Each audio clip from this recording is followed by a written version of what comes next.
in addition to tapering, by adding a priming training session with snatch and the clean pull derivatives at 110% of the 1 RM of the snatch and the clean and jerk performed 24 hours prior to the competition or the 1 RM evaluation, will significantly enhance clean and jerk performance and partially total performance. Although, as we said before, they should be aware that the heavy priming sessions will induce a higher RPE compared to the lighter priming or the absence of training, and that's why any priming session should be individualized and first implemented under training conditions before it is used prior to competitions.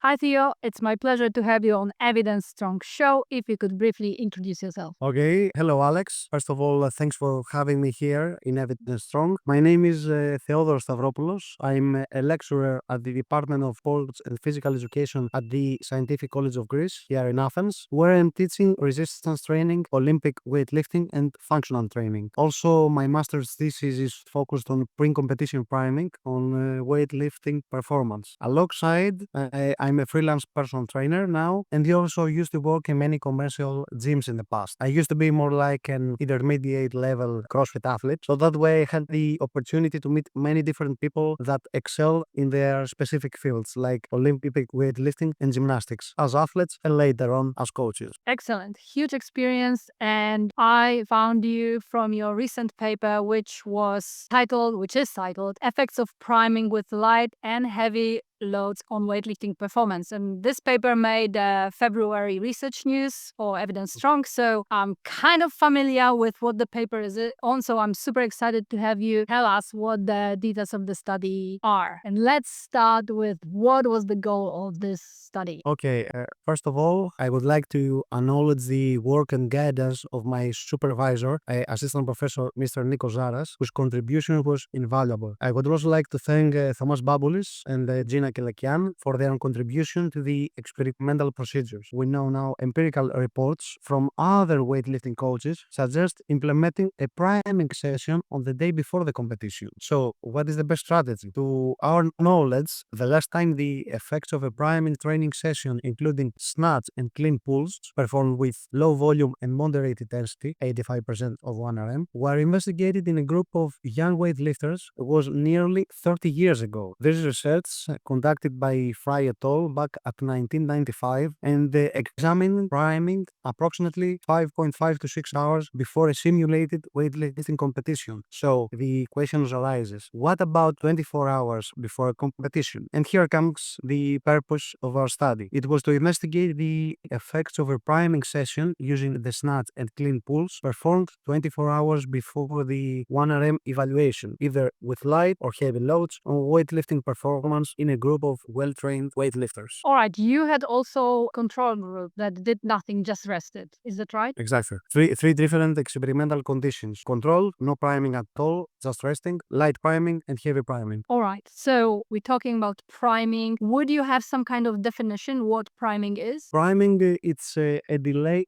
potentiation. Actually, that's how it's referred to many articles. It has some common mechanisms with PAPE, post-activation potentiation enhancement, but it's not the same. It has a bigger time window compared to PAPE. It's in many articles they say it's almost 2 days. It can last almost 2 days, of course, with a degrading effect. So we examined only 1 day prior to Olympic weightlifting event, 1 RM attempt in snatch, a clean and jerk. Oh, that's perfect. Who did you invite to the study and who did you test? Okay, so we were able to gather 12 well-trained weightlifters, 7 males, 5 females, with mean 4 years of training experience. Also, the experimental procedures and measurements were performed 10 weeks prior to a local competition, so we can say that they were in a good shape in general. All right, what kind of level the athletes were? They have participated in the last national weightlifting championship. All right, so national level. Not elite athletes, but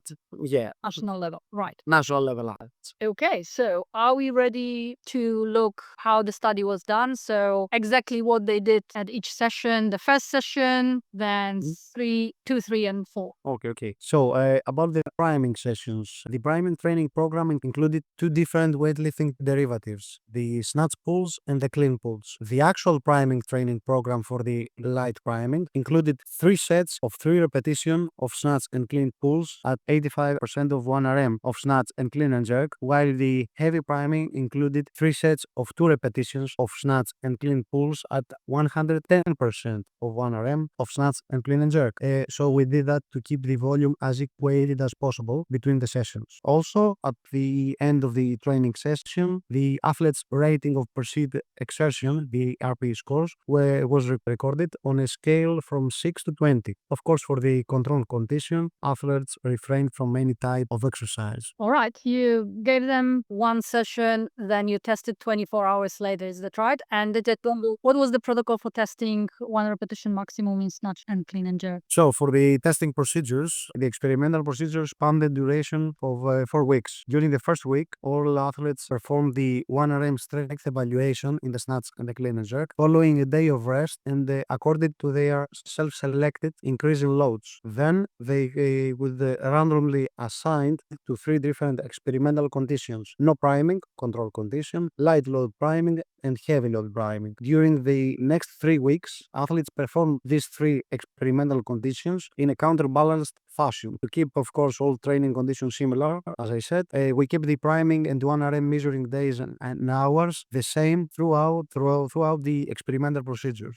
About the 1 RM evaluations, the athletes followed a consistent progression in barbell loading, which was the same for the snatch and the clean and jerk. They started from an empty barbell up to 95% of their 1 RM, then rest 3 minutes and perform their 3 attempts with 2 minutes between them. Also, of course, when an athlete was able to lift 100% of her personal best, then an increase 2.5% in load was given for the second and the third attempt also. Wow, excellent study. Okay, what did you measure? Okay, so we measured the RP scores, of course, after the different priming session, the maximum strength in snatch and clean and jerk, the 1 RM, and also the barbell kinematic characteristics during the 100% of athletes 1 RM in snatch and clean and jerk via a linear positions transducer measuring the mean propulsive velocity, the peak velocity, and the vertical displacement of the barbell.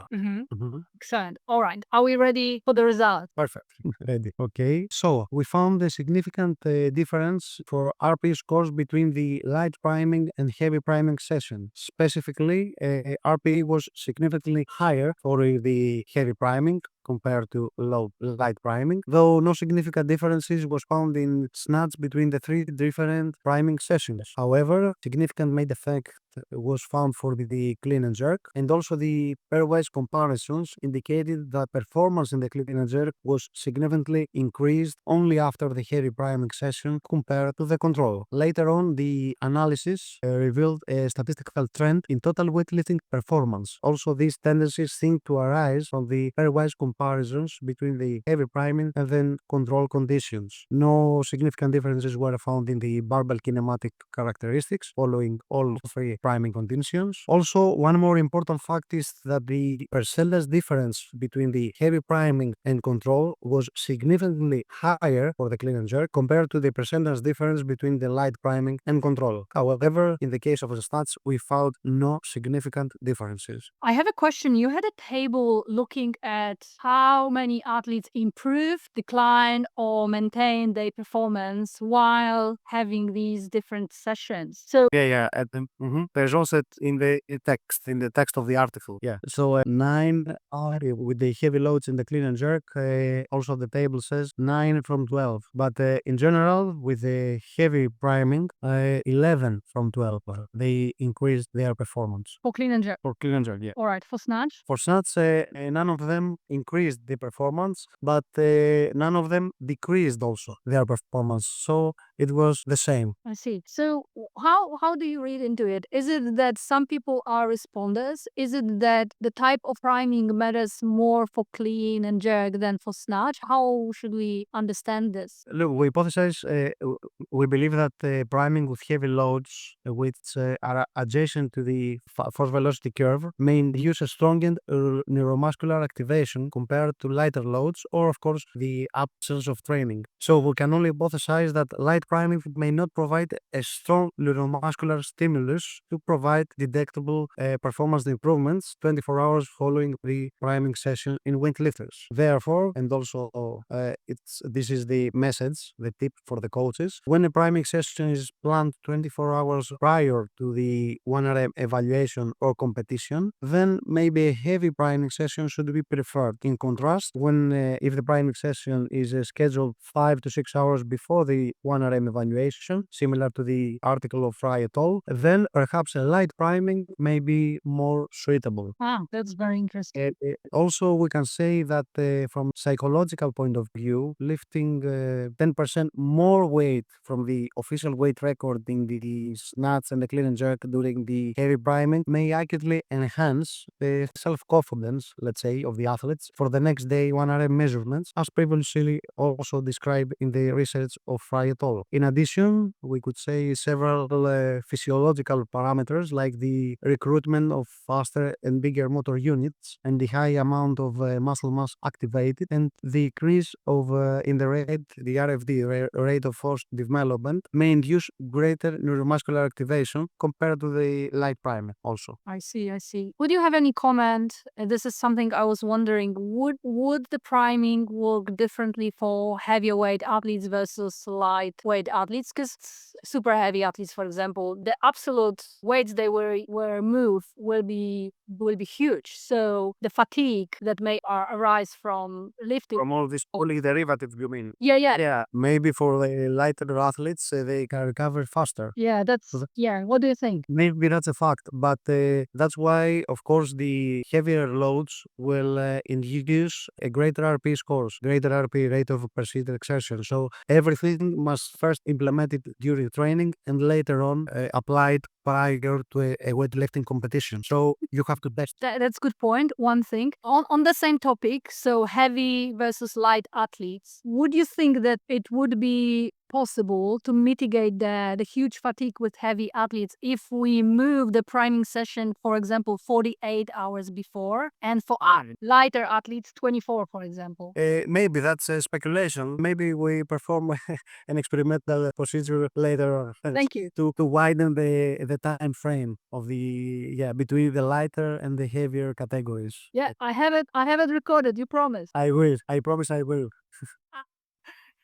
Thank you so much. All right. So, how coaches, you talked about it a little bit, how coaches should apply the findings of the study. So, the take home message for the coaches or the athletes in general, it's that in addition to tapering, by adding a priming training session with snatch and the clean pull derivatives at 110% of the 1RM of the snatch and the clean and jerk performed 24 hours prior to the competition or the 1RM evaluation, it will significantly enhance clean and jerk performance and partially total performance. Although, as we said before, they should be aware that the heavy priming sessions will induce a higher RP compared to the lighter priming or the absence of training, and that's why any priming session should be individualized and first implemented under training conditions before it is used prior to competitions. Even though a light priming session will not induce a negative impact on weightlifting performance, a heavy priming session will induce greater neuromuscular activation, and that's why it's preferable for 24 hours, before a competition. Coaches should, though, regularly evaluate barbell kinematic characteristics during training in various percentages of the 1RM as a tool to monitor training-induced adaptations. However, the barbell kinematics may not reflect the changes in performance following short-term training interventions. All right. Awesome. Maybe one more thing on the discussion about the trend in total. Yes, let's go there. So you said that the total partially was influenced by heavy priming session. Could you explain? Look, one interesting finding of the study, as we said, is that the performance in total tended to increase following the heavy priming compared to control. Actually, this was a 2.21 increase and should not be overlooked and noticed by coaches and athletes because we observed the results from the last International Weightlifting Federation World Cup held in Phuket, Thailand, 2024. And it became clear that the difference between the first, the second, and the third podium positions were lower than 2.21 in several body mass categories. Therefore, we can say that in real world conditions, even the smallest increase in total performance may determine the win or the loss in a competition. Right. Mm-hmm. Awesome. So, Covered everything.